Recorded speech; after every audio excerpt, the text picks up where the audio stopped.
আসসালামু আলাইকুম। এবিসি আন্তর্জাতিক খবরে আপনাকে স্বাগতম। শুরুতেই সংবাদ শিরোনাম, এরপরেই বিস্তারিত।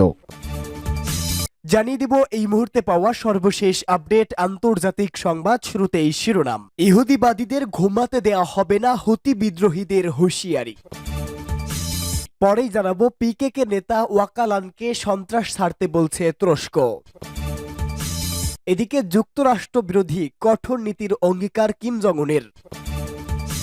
এরপরেই থাকবে কেন মাহমুদ আব্বাসের বাহিনী ফিলিস্তিনি সংগ্রামী ও সাংবাদিকদের হত্যা করছে। এবং সর্বশেষ জানিয়ে দেব পাকিস্তান আফগানিস্তান উত্তেজনা তুঙ্গে, এবার নিহত ৮। এতক্ষণ শুনছিলেন সংবাদ শিরোনাম, এবারে বিস্তারিত। তবে তার আগে প্রতিদিনের আপডেট আন্তর্জাতিক সংবাদ সবার আগে পেতে ভিডিওটিতে একটি লাইক দিয়ে চ্যানেলটি সাবস্ক্রাইব করার অনুরোধ রইল। ইহুদিবাদীদের চোখের ঘুম কেড়ে নেওয়া হবে, তাদেরকে ঘুমাতে দেওয়া হবে না, হুতি বিদ্রোহীদের হুঁশিয়ারি। যতদিন গাজায় শিশুদের প্রতিদিন হত্যা করা হচ্ছে ততদিন ইহুদিবাদীদের ঘুমাতে দেওয়া হবে না, ইসরায়েলকে এমন হুঁশিয়ারি দিয়েছে ইয়েমেনের হুতি বিদ্রোহী গোষ্ঠী। মধ্যপ্রাচ্যে ইরানের প্রতিরোধ অক্ষের অংশ হুতি বিদ্রোহীরা। হুতি কর্মকর্তা হেজাম আল আসাদ এক্স অ্যাকাউন্ট থেকে হিব্রু ভাষায় একটি পোস্ট করেছেন, সেখানে ইসরায়েলিদের সতর্ক করেছেন তিনি। এক প্রতিবেদন এই খবর দিয়েছে টাইমস অফ ইসরায়েল। সাম্প্রতি দিনগুলোতে ইরান সমর্থিত ইয়েমেনি বিদ্রোহীরা ইসরায়েলের উপর তাদের আক্রমণ বাড়িয়েছে। আল আসাদ এক্সে বেশ কয়েকটি উপহাসমূলক বার্তা পোস্ট করেছেন, যার মধ্যে কিছু ছিল হিব্রু ভাষায়। গত 2 সপ্তাহ ধরে ইয়েমেন থেকে ছোড়া ক্ষেপণাস্ত্র ও ড্রোনের মাধ্যমে মধ্যরাতে লাখ লাখ ইসরায়েলিকে আশ্রয়ের জন্য পাঠানো হয়েছে। এর মধ্যে হুতিদের নতুন হুঁশিয়ারি আতঙ্ক তৈরি করেছে ইসরায়েলি নাগরিকদের মনে। সাম্প্রতিকতম এই ধরনের আক্রমণে ইসরায়েলি বিমান প্রতিরক্ষা বাহিনী ইয়েমেন থেকে নিক্ষেপ করা একটি ক্ষেপণাস্ত্রকে বাধা দেয়, যা শনিবার ভোরে জেরুজালেম দক্ষিণ পশ্চিম তীর ভূপাতিত হয়। ইসরায়েলি প্রতিরক্ষা বাহিনীর মতে হুতিরা গত বছরে ইসরায়েলে 200টির বেশি ক্ষেপণাস্ত্র এবং 170টি ড্রোন নিক্ষেপ করেছে। বেশিরভাগ হামলা ইসরায়েলে পৌঁছায়নি বা ইসরায়েলের মিত্রদের মাধ্যমে আটকে দেওয়া হয়। 27 ডিসেম্বর ইয়েমেনের রাজধানী সানার আন্তর্জাতিক বিমানবন্দর সহ অন্যান্য লক্ষ্য স্থলে ইসরায়েলের বিমান হামলায় 6 জন নিহত হয়েছেন বলে হুতি বিদ্রোহীদের নিয়ন্ত্রিত সংবাদ মাধ্যম জানিয়েছে। হামলা চলাকালে বিমানবন্দরে বিশ্ব স্বাস্থ্য সংস্থার প্রধান ছিলেন। হামলায় নিজের নিরাপদে থাকলেও তাদের উড়োজাহাজের একজন ক্রু আহত হয়েছেন বলে জানান তিনি। ইতোমধ্যে ইসরায়েলের প্রধানমন্ত্রী বেন ইয়ামিন নেতানিয়াহু ইয়েমেনে হামলা অব্যাহত রাখার হুঁশিয়ারি দিয়েছে। আর হুতি বিদ্রোহীদের সঙ্গে ইসরায়েলের উত্তেজনা বেড়ে যাওয়ায় উদ্বেগ জানিয়েছে জাতিসংঘের মহাসচিব। পিকেকে নেতা ওয়াকালানকে ছাড়তে বলেছে তুরস্ক। তুরস্কের প্রো কুর্দি ডিইএম দলের একটি প্রতিনিধি দল জেলে থাকা পিকেকে নেতা আব্দুল্লাহ ওয়াকালানের সাথে শনিবার দেখা করেছেন।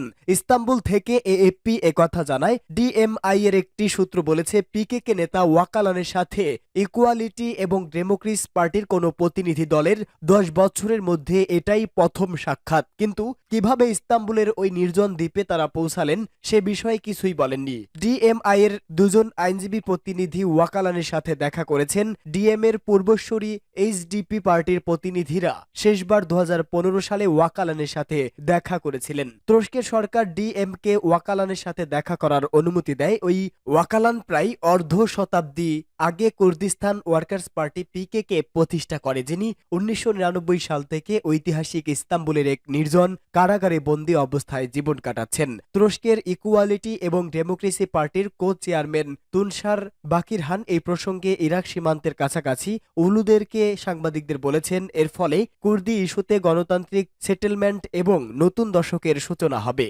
যুক্তরাষ্ট্র বিরোধী কঠোর নীতির অঙ্গীকার কিম জং উনের। উত্তর কোরিয়ার নেতা কিম জং উন বলেছে, তিনি কঠোরতম যুক্তরাষ্ট্র বিরোধী নীতি বাস্তবায়ন করবে। যুক্তরাষ্ট্রের প্রেসিডেন্ট হিসেবে ডোনাল্ড ট্রাম্পের দায়িত্ব গ্রহণের প্রায় 1 মাস আগেই দেশটির রাষ্ট্রীয় গণমাধ্যম এ খবর জানিয়েছে। ট্রাম্প পুনরায় হোয়াইট হাউসের দায়িত্বে ফিরে আসায় উত্তর কোরিয়ার সাথে উচ্চ পর্যায়ের কূটনৈতিক সম্ভাবনা তৈরি হয়েছে। তার সক্ষমতার প্রথম মেয়াদে ট্রাম্প উত্তর কোরিয়ার পরমাণু কর্মসূচি নিয়ে আলোচনার জন্য মোট 3 বার কিমের সাথে সাক্ষাৎ করেছিলেন। তবে বিশেষজ্ঞরা বলছেন, কিম ট্রাম্পের মধ্যে শীর্ষ বৈঠক খুব তাড়াতাড়ি শুরু হওয়ার সম্ভাবনা কম, বরং ট্রাম্প ইউক্রেন ও মধ্যপ্রাচ্য সংঘাতের দিকেই শুরুতে মনোনিবেশ করবেন। তাছাড়া ইউক্রেনের বিরুদ্ধে যুদ্ধে রাশিয়ার প্রতি উত্তর কোরিয়ার সমর্থন সমর্থন ট্রাম্পের কূটনৈতিক যোগাযোগ পুনরায় শুরুর জন্য একটি চ্যালেঞ্জ হিসাবেই দেখছে বিশেষজ্ঞরা। উত্তর কোরিয়ার ক্ষমতাসীন ওয়ার্কার্স পার্টি 5 দিনের পূর্ণাঙ্গ বৈঠক শেষ হয়েছে।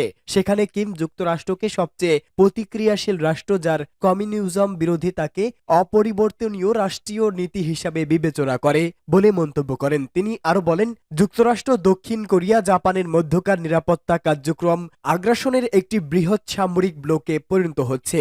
কোরিয়ান সেন্ট্রাল নিউজ এজেন্সি জানিয়েছে, কিম বলেন, পরিষ্কারভাবেই আমাদের কোন দিকে অগ্রসর হওয়া উচিত, তা কি করা উচিত এবং কিভাবে করা উচিত এই বাস্তবতা সেই রাস্তায় বলে দিচ্ছে। সংবাদ সংস্থাটি জানিয়েছে, এই বক্তব্যে কিমের যুক্তরাষ্ট্র বিরোধী কঠোর কৌশল এবং উত্তর কোরিয়ার দীর্ঘমেয়াদী জাতীয় স্বার্থ ও নিরাপত্তার জন্য আগ্রাসীভাবে পাল্টা পদক্ষেপ নেবার ইঙ্গিত স্পষ্ট।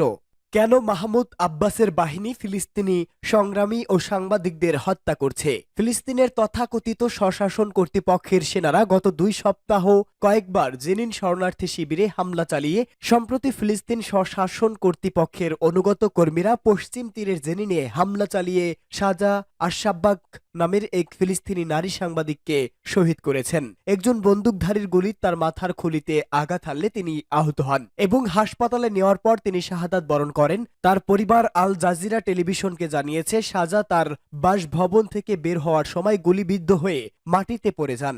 গত বছর মার্চ মাসে এই সাংবাদিকের ভাই মোতাসেম আসাব্বাক ইসরায়েলি সেনাদের হামলায় শহীদ হয়েছিলেন।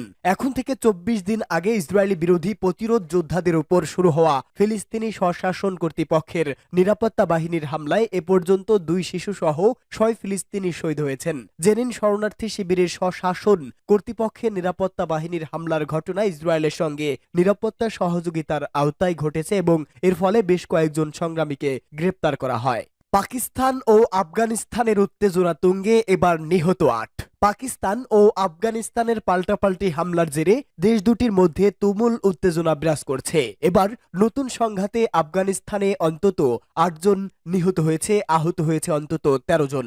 আফগানিস্তানের পূর্বাঞ্চলীয় পাকতিকা প্রদেশে বোমা হামলা চালায় পাকিস্তানি বাহিনী। এতে অন্তত 46 জন নিহত হয়েছেন বলে আফগানিস্তানের পক্ষ থেকে দাবি করা হয়। নিহতদের মধ্যে বেশিরভাগই নারী ও শিশু। তবে পাকিস্তান দাবি করে তারা নিষিদ্ধ ঘোষিত তেহরিক-ই-তালিবান পাকিস্তানের অবস্থান লক্ষ্য করে হামলা করেছে। সেই দিনের পর থেকে দুই পক্ষের মধ্যে সীমান্তে পাল্টাপাল্টি গুলি বিনিময় চলছে। গত মঙ্গলবারের পর পাকিস্তানে হামলার দাবি করে আফগানিস্তান বাহিনী। এতে পাকিস্তানের অন্তত 19 সেনা নিহত হয়েছে বলে দাবি আফগানিস্তানের। তবে এ নিয়ে কোনো মন্তব্য করেনি আফগানিস্তান। তবে সূত্রের বরাতে ডন জানিয়েছে, নতুন করে সংঘর্ষে পাকিস্তানের 1 জন সেনা নিহত হয়েছে এবং 11 জন আহত হয়েছে। সন্ত্রাসীরা অনুপ্রবেশের চেষ্টা চালায়, তবে তা রুখে দেওয়ার দাবি করেছে পাকিস্তান বাহিনী। প্রতিবেদনে বলা হয়েছে, অনুপ্রবেশের চেষ্টা রুখে দেওয়ার পর সন্ত্রাসীরা আফগান বাহিনীর সঙ্গে যোগ দেয় এবং পাকিস্তানি চৌকিতে হামলা ও গুলি চালায়। আফগান বাহিনী এবং সন্ত্রাসীরা গোজগরি, মাথা সংগর, কোতরাঘা এবং তারিমেঙ্গাল এলাকায় বিভিন্ন পোস্টে দিনভর হামলা চালায়। এসব হামলার জবাবে পাকিস্তানি নিরাপত্তা বাহিনী পাল্টা আক্রমণ চালায়। এতে আফগান পক্ষের উল্লেখযোগ্য ক্ষয়ক্ষতি হয়েছে বলে দাবি পাকিস্তানের।